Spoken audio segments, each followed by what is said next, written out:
Welcome back. Eswatini due to hold elections next week, but King Mswati III is accused, among many things, of not allowing political parties or trade unions to organize properly. Also allegations that the king may be trying to control the country's media. Also, over the years, several opposition leaders, several lawyers have been shot and killed in what has looked like to some as political assassinations. Chris Maroleng is the Executive Director of Good Governance Africa. Chris, good afternoon to you and thanks for your time. Many people use this phrase. They say Eswatini is Africa's last absolute monarchy. And I realize there are lots of arguments about that. What kind of elections can we really expect next week?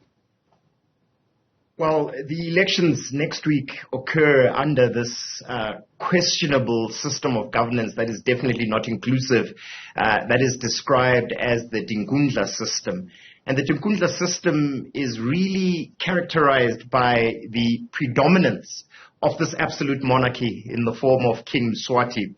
And governance in that country, after the suspension of the constitution in 1973 by King Mswati's father, King Sobhuza II, has really seen the monarchy in and of itself ruling without the need to consult and indeed without reference to the legislature in a way that really undermines the effectiveness of these elections that are coming up now. Stephen, these elections very quickly are characterized by a system where the king himself appoints some of the representatives, while others are directly elected in a system where political parties have been banned since the suspension of the constitution. When opposition parties have tried to campaign in the past, what's happened to them? Well, opposition parties are not recognized really in Eswatini and have existed and participated in exile. This Dingundla system that sees elections being held on the 29th will really see the citizens of Eswatini, or rather the subjects of that country under the monarchy, directly electing representatives at the local level, with two stages of elections ultimately resulting in representatives being appointed to the legislature, or rather parliament, in Eswatini. I mean, it's quite difficult for South Africa, right? I mean, obviously the influential player, we pretty much surround Eswatini. And there was a time, I remember, I think 2008, maybe 2009, our government, the finance minister at the time, Pravin Gordhan, tried to offer Eswatini financial help in sort of return for more democracy. And I think that help was rejected. Is there anything else we can try and do to, what's the right word, Chris? Do I say push? Do I say nudge? Do I say entice Eswatini towards democracy? Influence, there we go. And Stephen, there is a lot that we can do, and it really emanates from our own domestic constitution, which enjoins our government to really not just recognize and implement the Bill of Rights for citizens in South Africa, but certainly in our foreign policy and in our engagements outside of South Africa. It is required, especially by our founders, for us to share and encourage the similar civil liberties and rights that accrue to citizens in South Africa to citizens of our neighboring states.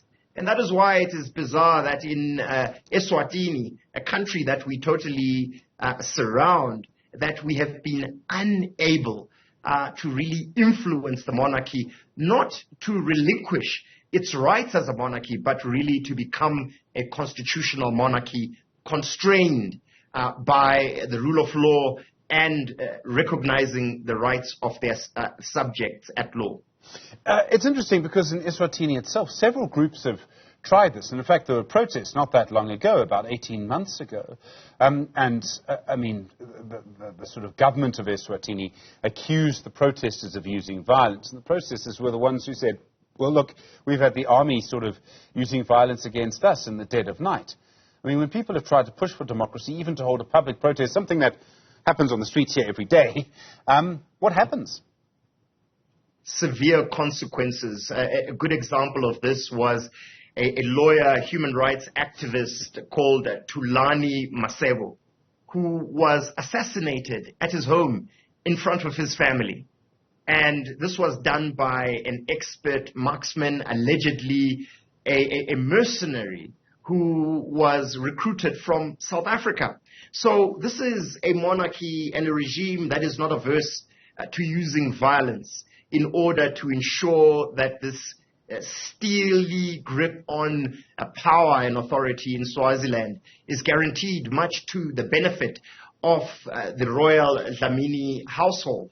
And we are saying that this cannot be allowed to continue, especially in a modern day society like Swaziland or Eswatini, where the people are increasingly, especially the youth, calling for a broadening of democratic space in that country, and certainly for their rights and civil liberties to be respected by the monarchy.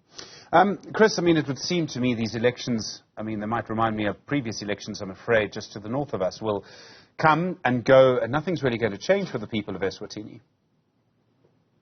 And this is the unfortunate thing, and that's why Good Governance Africa is really advocating for the kind of elections that represent the will of the people and would see the establishment of a constitutional order and the establishment of legitimate administrations, be they a constitutional monarchy or a governing party, for example, that would have seen in parts of Southern Africa. This is not happening, Stephen. And that is why it's important for us as citizens of Southern Africa to increasingly call upon our administration, our leaders, the governments that would govern the citizens of our region to increasingly listen to the voice of the people. And that voice of the people, Stephen, cannot be diminished by the use of violence in order to solve what are essentially political problems. What we are calling for and advocating for in Swaziland and in many parts of Southern Africa, and indeed the continent, is really for the voice of the people to be recognized and governance that is inclusive to be accepted as a legitimate form of administration. Chris Maroleng, thank you, Executive Director at Good Governance Africa. Really appreciate the time.